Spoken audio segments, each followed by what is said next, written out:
Om Shri Sai Ram. Am I audible? My humble pranams to the lotus feet of our beloved Bhagawan. May Swami speak through us. Okay, now we are moving into the second point, code of conduct, which is devotional singing and prayer with family, and it's once a week. Brother Ratnakar spoke about personal sadhana, right? Personal sadhana. Now we are moving into family sadhana. And when we look at this second point of conduct that Swami has told, let us split this into three concepts. First, what Bhagawan has told about family, what Bhagawan has told about prayer, and consistency in prayer. What about regular prayer? So let's look at this at three different concepts. Now, when we move towards the first concept of what is family, Swami 20 years back in his speech has told about a family that we have to emulate or follow, which is the Shiva family. Okay, Lord Shiva, when we look at him in the pictures, we can see that he's always got a sannyasin look, right? He's got serpents on his neck. He's got vibhuti always smeared on his body, and he's got the crescent moon, and he's got Ganges flowing from his head, all that. So when Parvati looked at Lord Shiva, she did not have any disgust in the attire that he has taken over. Instead, she followed whatever Lord Shiva told him, and their life was full of love and harmony. Similarly, when you look at the Vahanas of Lord Shiva's sons, the Vahana of Lord Ganesha, the rat, is the prey for the serpent that Lord Shiva is wearing on his neck. Also, Lord Subramania's Vahana, the peacock, and the serpent are bitter enemies. They can't coexist.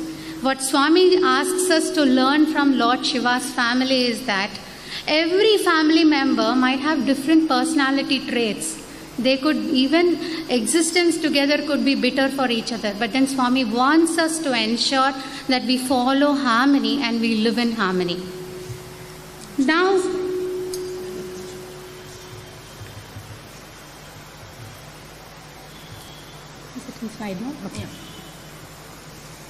okay, now that Swami has given us a divine family to follow, Sister Rajalakshmi, what is Swami's guidance on what human beings should follow to be together as a family in harmony? Om Shri Sai Ram, my humble pranams at the lotus feet of our dearly beloved Swami. Thank you, Sripriya. So family is a very important and very powerful component in our lives. Way back in 2000, on 24th of November, Bhagawan gave a discourse comparing the family to a pair of glasses, spectacles, right? So he says that although the spectacles that sits on the bridge of our nose, although it can be a little annoying sometimes, causing a little bit of irritation here, a little bit of pain here sometimes. Sometimes when you wear progressive glasses, your eyes have to take time to get adjusted, right? Nevertheless, the spectacles help you to give a very clear vision. It improves your vision of the environment around you. You are able to have a clear vision of the environment around you. Similarly, Bhagavan says that these glasses are like your family. Family problems keep mushrooming day in and day out, day after day. But these should not be considered as an impediment to your personal sadhana. Oh my God, every time I come home, there is a nuisance awaiting me. This, do this, you didn't do this, you didn't do that, this has not been done. Take it with a calm mind. So these impediments and these problems, obstacles, they keep coming, hardships keep coming like speed breakers when you are in a family setup. But what Bhagavan says is, just as this is an aid to have a good vision, consider all the problems and speed breakers that come in your family life as an aid towards your sadhana.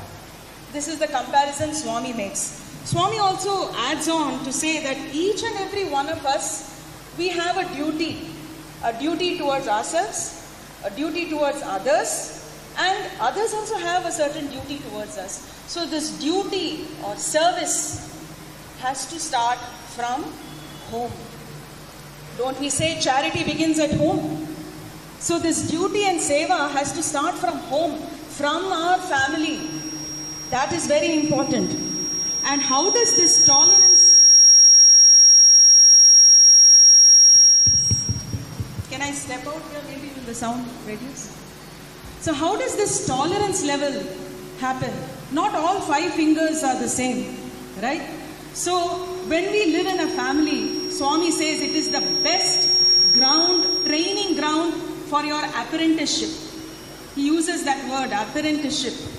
Because you learn to develop tolerance, you learn to be compassionate, you learn to be empathetic towards every family member. Each one will have their personality traits, their mood swings, their priorities. But then you learn how to coexist as a unit, like the Shiva Parivar that sister had just quoted.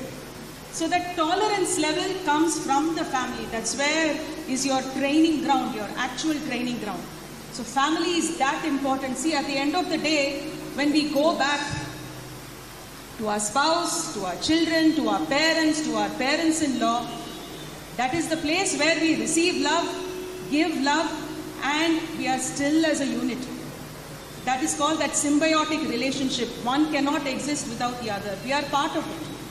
So having said all these things, how important it is, the family is, Sripriya, can you please tell us how this sadhana of devotional singing, family prayer, family devotional singing, how is going to be possible in a family step-up? So let's go to that first.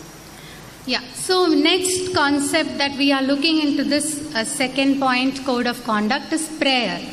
What Swami told us about family, we just dwelt at this earlier. Now we are moving into what Swami has told about prayer. Swami says, the family that prays together stays together. Today, even if all the family members are sitting inside the same house, we don't get to talk to each other, right? Everybody is busy in their own room. Children are browsing through social media. We are very busy chatting with our friends. And the men are busy with their official work. So we don't get to interact with each other. We don't eat together. So Swami gives a beautiful solution for this. Swami says, involve every family member into the sadhana path. He says, fix a time, fix a day, and start prayer. So you might have a question. I am the only Sai devotee in my house. Nobody likes Sai bhajans. How do I involve them? So Swami says, start with a traditional prayer that you have in your own family. You can be a Hindu, you can be a Christian or a Muslim. Start with the traditional prayer that you have in your family. And then when you just start and keep the doors open and continue to do it consistently, you should never miss. You be consistent over your prayer, then Swami takes care of the rest. I'm sure most of us here would have started as a Sai devotee, as a single member of the family. Then we see our spouses joining us, we see our children joining us, we also see our in-laws and parents joining us, right? So there comes Swami's blessings and he takes care of the rest of the steps. Let us take the first step, and then he will definitely bless us and make sure that the prayer starts happening at home. So this is the practical way to start executing it in the family. Right now, we have a very important aspect in the family, and those are children.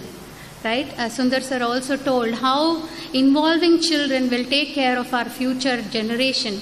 So what is Swami telling us to catch them young? What is the guidance that Swami is giving us for children to be caught young, sister? Okay, I'll give the example of a river. The river starts its journey, we all know, from the glaciers, right? So it starts trickling down the glacier, it melts from there, and then it starts as a tiny stream, and as it becomes bigger and bigger, it gains momentum, it gains speed, it becomes effervescent, and there is so much of Josh in that beginning stage of that river. It meanders its way through all the rocks and the crevices of the mountainous regions before it actually enters the plains, doesn't it? So our life the early stage of one's life can be compared to the early stage of the journey of a river, right? What is that early stage? Childhood, then we have the adolescence, and then we have the early adulthood, right? The youth, correct? So, that crucial period, that critical period of childhood, adolescence especially, and then youth. Hopefully by that time certain moral values and ethics are established by that time, but that childhood and adolescence, it's a very, very crucial and critical period. If we are able to, during that period of time, instill faith in God, love for God, if we are able to instill moral values, ethics or Sanskriti into that absorbent mind, the child's mind is like a sponge, Maria Montessori says. So, the mind absorbs anything and everything that comes his or her way. That is when we have to be very careful. It is the responsibility of every adult in the house to see to it that the child, because they are vulnerable at that time. They are very vulnerable at that time, and it is very important that we as adults take responsibility to see to it that they are not exposed to things that they need not see at that age. Because it's very impressionable and it can have a negative impact on them. Instead, if we are able to catch them at a stage where you as a family member, as a mother, as a father, as an ajja or ajji, tata, party, anybody in the family, if you are able to instill love for God, faith in God, and good moral values, good ethics, lot of good things in life, then these principles will be firmly established in their mind and it will hold them in good stead as they journey through life. We all still remember the stories that our grandparents used to tell us when we were little children, the stories that our mother used to tell us when they used to feed us food. Those little stories, oka chinna katha, we all remember that, right? Even today we can remember we don't forget our Montessori teachers and our kindergarten teachers. That is the kind of impact. So we need to catch them young, says Swami. And we as adults in the family have a very, very important role to play. After all, at the end of the day, it is for the children that we all live for, right? We want our children to do well in life, to follow the dharmic path, to be good citizens of this country, isn't it? So now, another very important thing, I'm not able to right now recollect the discourse. Bhagavan says, faith in God is the best gift you can give your child. Faith in God is the best gift you can give your child. Not the money, not the property, not the lifestyle that you give them, or the kind of education that you give them, the best of schools, the best of colleges, universities. No, it is that faith in God that will hold them really well throughout their journey. We may or may not be there, but then this small seed that we sow in them, that will really bloom into a big tree like a banyan tree and help them in their life, all through their life's journey. So, Sripriya, can you now further elaborate on some of the points specifically about these weekly bhajans? Okay, now we saw what was prayer, right? So now let's look at what was Swami's prescription about devotional singing or bhajans. Okay, Bhagawan in 1995 on 26 January, he speaks and when he spoke about bhajan, he says, bhajans will weave a man into conversation with God. You start conversing with God when you do bhajans. And the vibrations that arise out of the bhajans will make your heart very vibrant. And when you start doing this as a family, there's a lot of vibrations that is created at home, and it's going to change the atmosphere of the family as a whole. And it will also enlighten the house. So the vibrations are going to definitely create positive atmosphere at the house, right? And this is also, we also know, when we do Nagar Sankirtan, we know that we go on the streets and we sing bhajans, which will cleanse the atmosphere which is already polluted, right? So that kind of a benefit we get by doing bhajan. So let us start doing this bhajan at home.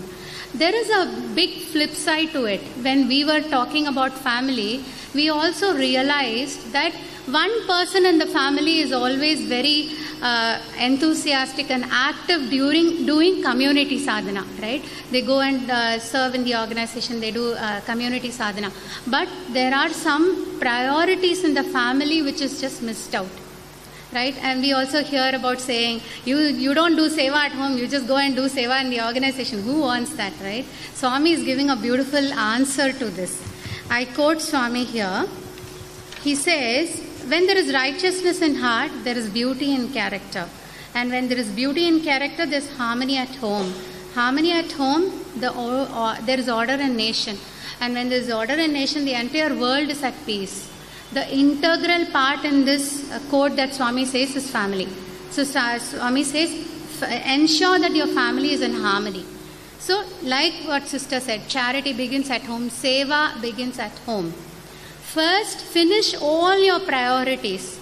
Ensure you do your seva at home. Then reach out to the community. I'm sure when we pray, like Brother Chandrasekhar was telling, we pray before Swami that I need time for seva. He's going to definitely grant us. So let us first finish all our priorities at home. Also, our Nimish Pandya sir has given a beautiful way to practice this when he told us how to practice our Swami's birthday last year. He said, make it a family festival. He said, involve everybody in the family for making arrangements. You make your child do the flower arrangements. You make your elders make the prasadam for Swami. So we join together as a family. Also Narayan Seva. You make sure that you give some target to your children, sealing on desires. Avoid junk food for 1 month. Take some money out. And from that you do Amrita Kalasha. You do weekly Narayan Seva. Take your family as a whole. And when you do Narayan Seva, nobody is going to complain. This is going to be family time as well. So you finish your Seva at home. You also ensure that you extend that to community Seva. Right? So this is what Swami says about involving the entire family and being in harmony with the family, because the society will be in harmony only if the family is in harmony. So you lay your foundation for the society to be in harmony by ensuring that your family is in harmony. Now, we know what is family, we know what is prayer or bhajan or devotional singing. One very important aspect that Swami wants us to be very careful about, and I'm sure, I think, but the best to explain this is Sister Rajalakshmi. Any guesses? Something that we have to hold guard. Any guesses? No guesses? Okay, I'll give you a clue. It's a sense organ. No, it's a sense organ. Yes, it's a tongue. Perfect. Tongue is the most powerful muscle in the whole body. We all know that, right? So the tongue can make or break a relationship. It can make or break even your health, right? So when it comes to family especially when there are a lot of, it's a joint family. Nowadays, if husband and wife are together itself, it's a joint family, right? So quarreling for tiny little things, losing one's temper even for the slightest provocation, and then getting angry for the drop of a hat, and then not even able to bear the slightest insult or a slightest taunting by another family member, losing one's sleep over what to cook tomorrow, I am not, today I didn't this thing at all, this didn't happen to me, that didn't happen to me, worrying about your thirst, if I have to go for this seva, then correctly at that time I will feel hungry, what should I do? Thinking about food, thinking about thirst, thinking about having to sleep, or no, I have to get up early in the morning, I have to do this, I have to do that, I have to do this, all these thoughts also. And then in the bargain, snapping, getting irritated with somebody at home because something didn't happen at the right time, maybe the milk didn't arrive at that time. All these, Bhagawan makes it very clear, are not the characteristics of a householder. He has made it very clear. And at this point, I have to quote what Swami has specifically said about this criticism and getting angry for the drop of a hat. I quote Swami's words. Criticism is nothing but the reflection, reaction, and resound of one's wicked qualities. The bad qualities that one sees in others are nothing but the reflection of one's own inner feelings. No one has the right to find fault in others. He is the worst sinner who indulges in fault finding. The tongue is given to make others happy and to sing the glories of the Lord. You cannot always oblige, but you can always speak obligingly, says Swami. You cannot always oblige, but you can always speak obligingly. So let us all take Bhagawan's words very, very seriously from this moment. As I speak, the same lesson goes to me also. It's not that I am a saint, I also get angry and I show my anger on my spouse especially, who is the punch bag in the house. So, having said all this, let us take Swami's words very, very seriously and try to completely eliminate, flush out what? Uttering falsehood, talking ill of others, especially behind their back, slightly passing comments as though we have the eligibility to do so, indulging in scandal, indulging in sarcasm. All these things have to first and foremost be eliminated, flushed out of our system completely and totally. So now Sripriya, what is Swami's guideline to inculcate this kind of a discipline? What should be done? Okay, now the last concept, which is being regular in our prayer, right? We also saw Sundar sir telling us that it is part of Ashtanga Yoga. The second code belongs to Niyama, right? That Niyama or discipline can be brought by fixing a time, a day, and we follow regularity in our prayer, fine? Now, there's a very interesting aspect of this regularity or regular prayer that science brings us to us, okay? Swami has laid out spiritual practices way back and has told us to follow the personal sadhana that Ratnakar brother was talking about. But now science is just catching up, spending millions of dollars telling us, medical science is telling us the benefits of doing all this, right? When we, what brother had told about 21 times Omkar, now increase of psychological illness with children, when you start chanting 21 times of Omkar, it improves the psychological well-being of a person, and that is medical science telling us. Also, now we look at what medical science has told about regular prayer. Everybody knows a very, very important cause of most of the medical conditions today. Any guesses? Stress, exactly. So that's in the top of our mind and the order of the day. So now we do a regular prayer. It triggers the relaxation response and it reduces the cortisol hormone being secreted. So it becomes a stress buster. It also reduces our blood pressure and it regulates the heartbeat. This is science telling us about regular prayer.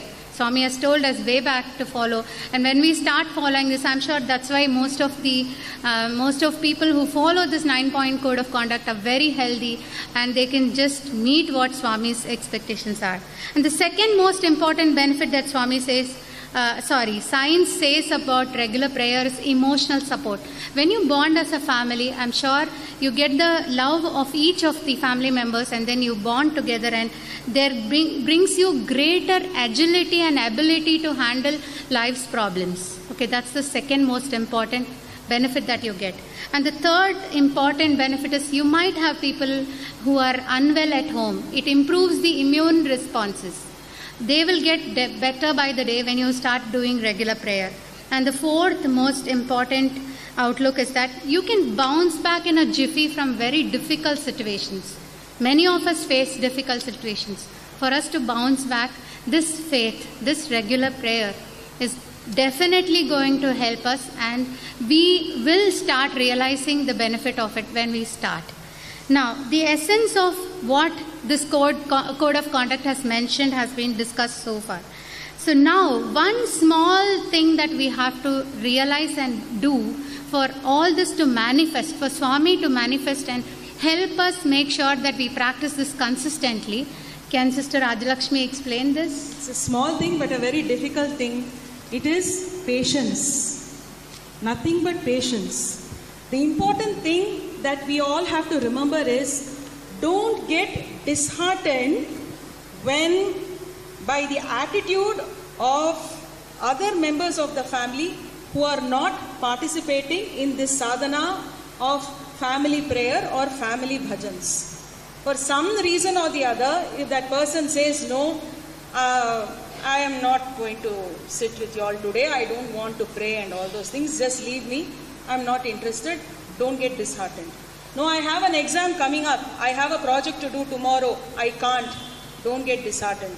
No, there is a reception at 7 o'clock in the evening, we have to go there, right? How can we do this family sadhana? Sundays, suppose you have planned weekly sadhana, Sunday 7 to 7:30, we will all sit together as a family, we will at least sing 2-3 bhajans, and then we will do a family prayer. That day somebody comes and invites you for a wedding reception, you have to be there at 7 o'clock, it fizzles out. Correct? It happens. Everybody does it. We have all been in that situation. Perhaps a good solution could be 5:45. Before you actually leave the house, you can sit. Instead, you can advance your family sadhana prayer to maybe 5:45 to 6:15. Then you will have enough time to dress up, then go as a family. So where there is a will, there is a way. The important thing is your intent. Are you really willing to make that commitment for yourself as well as your family members? If your intent is very clear, that you have to do this for the welfare of yourself and for your family members whom you really love and care and cherish, then you will find a way. Where there is a will, there is a way. And another very important thing is your own visible transformation. Instead of pointing fingers at other people, no, this happened so I couldn't do it, then this situation happened, somebody came and then we started talking and then our family sadhana didn't happen at all. Then it was time for dinner and we had to pack off and we didn't do it that day. Instead of pointing fingers at other people, irrespective of what happens, if one of us, whoever has initiated this, if you are able to show a visible change in your transformation towards the positive way, in a positive way. For example, you are more empathetic, you don't immediately flare up because somebody is not turning up for the sadhana, or you are actually very calm, you are not getting agitated by anything. When people around you see that visible positive transformation in you happening, surely and definitely they will also join. They will definitely join. And I'm speaking this from personal experience as well. So Baba says that let your entire day be an extension of your morning and your evening prayer. Let your children see this, because they are all silent observers. We may not know this, but they are watching us all the time. So let us all remember that. Right. Would you like to just do a quick conclusion? Any questions from anybody or any quick clarification? Quick comments? Anybody? Yes. Sorry, 1 minute now. We'll give you the mic. Just.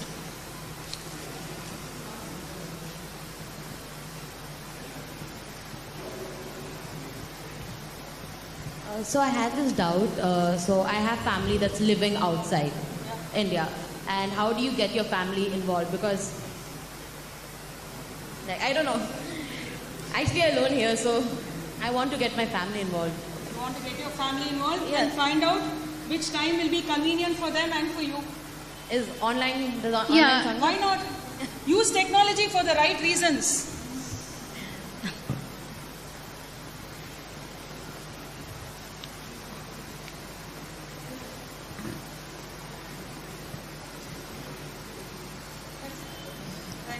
Sai Ram. Sai Ram, thank you so much Thank for you. listening.